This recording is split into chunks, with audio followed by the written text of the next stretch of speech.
Aujourd'hui, Au bout de leurs rêves rencontre un compositeur-interprète originaire du Congo, Pitchens Kambilo. Cet artiste passionné s'est construit au gré de ses rencontres, allant même jusqu'à voler de ses propres ailes avec sa production Yoka Music.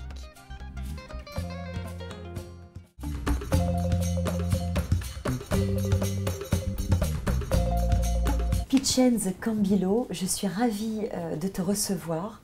En fait, c'est toi qui nous reçois d'ailleurs chez toi. Tu as eu cette gentillesse-là, c'est ravissant d'ailleurs. Et puis tu as ton studio juste au-dessus. Ouais. Donc ça, c'est bien pratique. Oui, je sors le matin, je vais au boulot, mais c'est au-dessus de ma tête. Alors, tu es originaire du Congo par tes deux parents. Okay. Tu as eu une enfance un peu compliquée, un peu douloureuse, parce que tu as été confrontée très jeune au décès d'abord de ton papa. D'ailleurs, tu as été vivre chez une tante qui a beaucoup compté, qui s'appelle Henriette Marella. Et puis ensuite, tu as été confrontée au décès de ta maman et tu as dû te débrouiller. Voilà, tu as dû affronter très jeune la réalité parfois de la vie, qui peut être compliquée. Et puis, enfant, tu rêvais d'être médecin, donc rien à voir avec la musique. Comment la musique, en fait, est venue à toi, enfant? Est-ce que, enfant, tu as eu envie d'être musicien déjà? La musique, c'est venu naturellement. J'ai commencé avec la batterie, mais j'avais pris des cours de la batterie d'emblée. J'ai joué déjà dans un groupe sans prendre de cours. Oui, donc tu es vraiment un autodidacte. À la batterie, oui. À la batterie. C'est ta passion qui t'a mené naturellement aux instruments? Naturellement, parce que dans notre quartier, il y avait un groupe qui jouait, et puis moi, avec des amis, on voulait faire un groupe, et puis moi j'ai pris des baguettes qu'il y avait chez moi à la maison. J'ai commencé à tapoter sur un bac de bière en casier, on dit chez nous, pour faire de la musique. Est-ce que tu avais des modèles enfants? Est-ce que tu avais des stars ou des musiciens qui te faisaient rêver? À mon époque, comme j'étais beaucoup avec mon grand-père aussi, il écoutait beaucoup de Bob Marley et puis de la musique cubaine avec Johnny Pacheco. Donc j'écoutais beaucoup Johnny Pacheco, là j'étais gamin.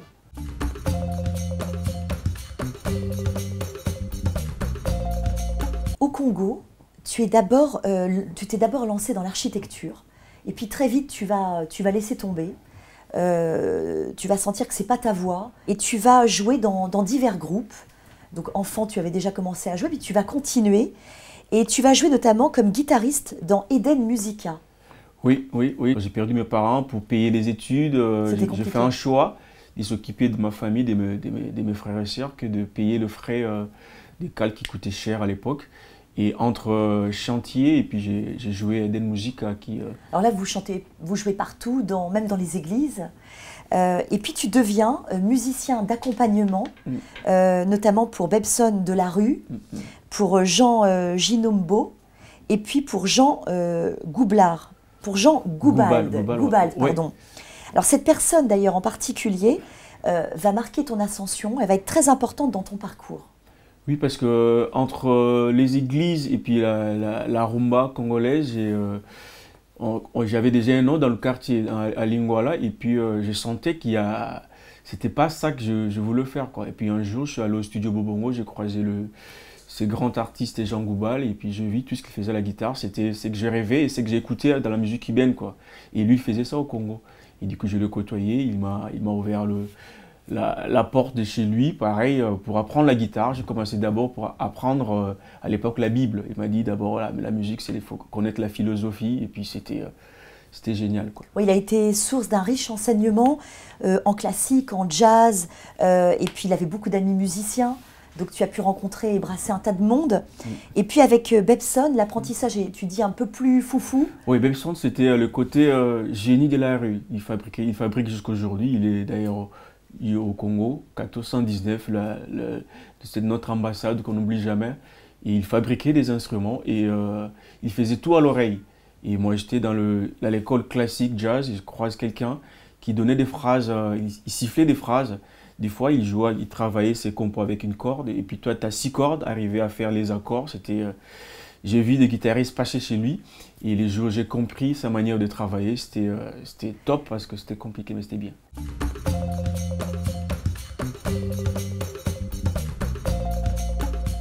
Le rêve se réalise en 2006. Tu fais ton premier concert. dans un beau lieu de Kinshasa, l'écurie Maloba, pardon. Ouais. Et puis, d'ailleurs, celle qui deviendra plus tard ta femme, et puis un ami qui s'appelle Michel Ndongo, vont t'encourager à être un artiste en solo. Ça a été un tremplin et le début de ta carrière, finalement. Oui, parce que ça a commencé précisément dans un voyage qu'on a fait avec le groupe Trionix. Et on est rentré au Congo et puis on m'a dit ouais tu écris, tu chantes aussi. Est-ce que j'ai dit non, moi je suis juste guitariste. Et on m'a poussé à écrire une chanson d'ailleurs qui tourne jusqu'aujourd'hui, Kobangate, Nifanyambio, et j'ai monté un groupe à Kinshasa sans mes partenaires, sans Wallonie, sans Adela Gombe. J'ai voulu faire ça avec mes amis. On a fait un beau concert à l'Espace Écurie. D'ailleurs, je remercie le directeur du centre Jean Chaka qui m'a dit ouais petit viens jouer comme on dit chez nous, et puis je viens. C'était le départ, c'était le début. Alors d'ailleurs tu vas nous faire un beau cadeau, on va monter dans ton studio pour que tu nous fasses justement un extrait de cette chanson. Ok, on monte dans mon lieu de travail, dans mon bureau, on y va.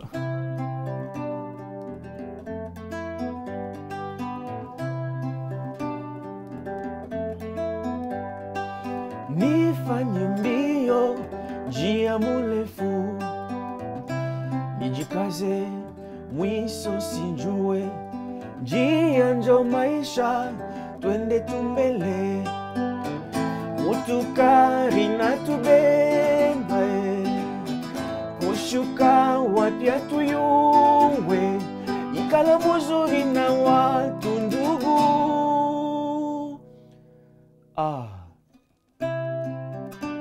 Fanya maralele bio, fanya maralele bio.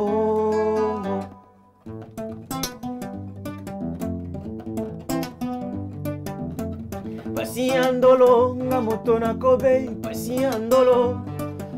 Pasiandolo nga moto na kobe, pasiandolo. Allez go. Kisendengo silo folinga manjoe, ba kisendo silo folinga tako. Kisena lofi okolinga takwe, ba kisendo si mosolinga. Sumela sana musu, ba kisendo solingi si basomawe. Kisena lo silingi satoko boloe. Masa nisoli sakuba e kishola, bakisa mekoso we bashila, keninga sombo bangei. Sumela sana musumielo. Alors après ce succès, tu t'es installé en France et en 2009 tu as eu le prix SACEM. En 2010 tu as eu une bourse UNESCO pour créer un spectacle au Canada. Ça a dû être une magnifique expérience.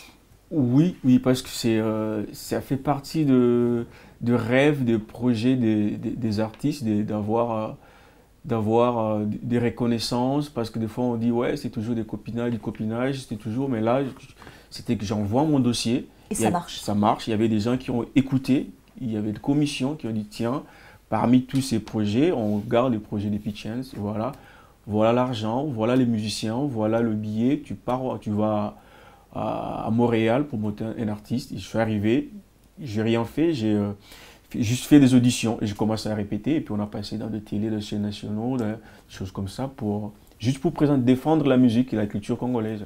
Et ça c'était top. C'est merveilleux. C'était trop cool. Et puis finalement après ça, tout s'enchaîne.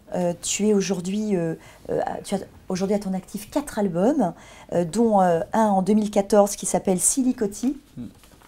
Et puis la création d'un joli festival international de guitare qui depuis 2010 se déroule entre Kinshasa et Lubumbashi. Oui, c'est précisément depuis Montréal, il y a des choses qui se passent mieux pour moi parce que quelqu'un m'avait dit en France, pour qu'on commence à te regarder, il faut passer plus de 5 ans en musique. Et la personne n'avait pas tort. Après Montréal, on commence maintenant. Il y a des choses je refuse, il y a des choses je prends gratuit, il y a des choses on me respecte, on me connaît.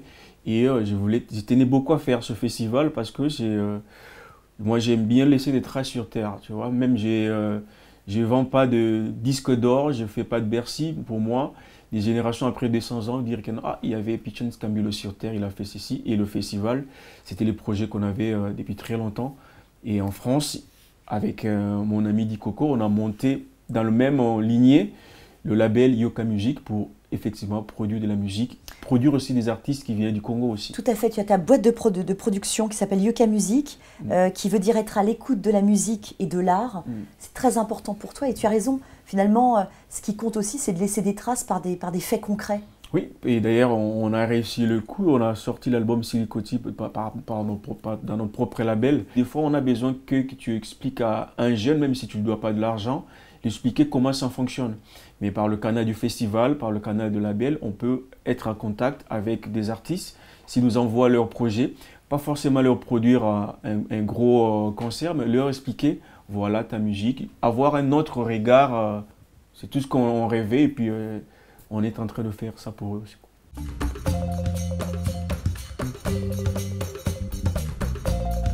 Pitchens, si tu avais un conseil à donner aux jeunes gens qui nous regardent, ce serait lequel?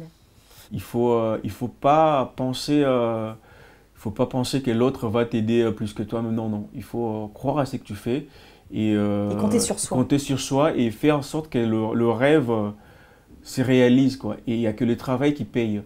Et n'est pas copier l'autre.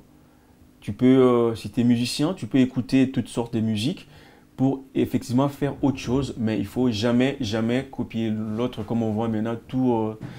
Tout se passe comme hip-hop, on veut même en Afrique, dans un fin fond, on commence à penser que c'est ça, c'est un mouvement qui vient, mais il ne faut pas oublier qu'on a notre culture. On peut juste faire le mélange des cultures, parce qu'on est en 2016, c'est compliqué de vivre 100% telle culture. Mais sans oublier les racines. Sans oublier les racines, parce que c'est ça qui fait la différence lorsque je joue partout. Même si je joue dans un festival de jazz, je ne fais pas de jazz comme Charlie Parker, mais juste mon jeu de guitare, on va dire, tiens, lui vient de tel pays, et ça fait la différence, quoi.